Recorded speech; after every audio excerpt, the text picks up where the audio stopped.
मोक्षप्रदायिनि मञ्जुळवासिनि वेदनुते पङ्कजवासिनि देवसुपूजित सद्गुणवर्षिणि शान्तियुते जय जय हे मधुसूदन कामिनि आदिलक्ष्मि जय पालय माम्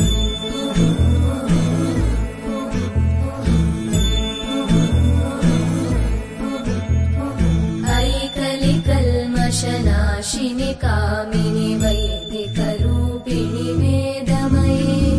क्षीरसमुद्भव मङ्गलरूपिणि मन्त्रनिवासिनि मन्त्रनुते मङ्गलदायिनि अम्बुजवासिनि देवगणाश्रितपादयुते जय जय हे मधुसूदन कामिनि धान्यलक्ष्मि जय पालय माम् जय वरवर्णिनि वैष्णवि भार्गवि मन्त्रस्वरूपिणि मन्त्रमये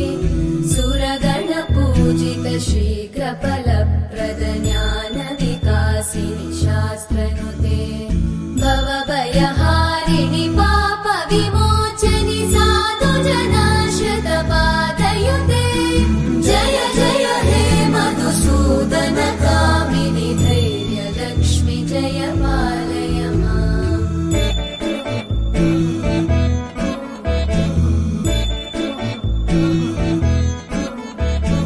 जय जय दुर्गतिनाशिनि कामिनि सर्वफलप्रद शास्त्रमये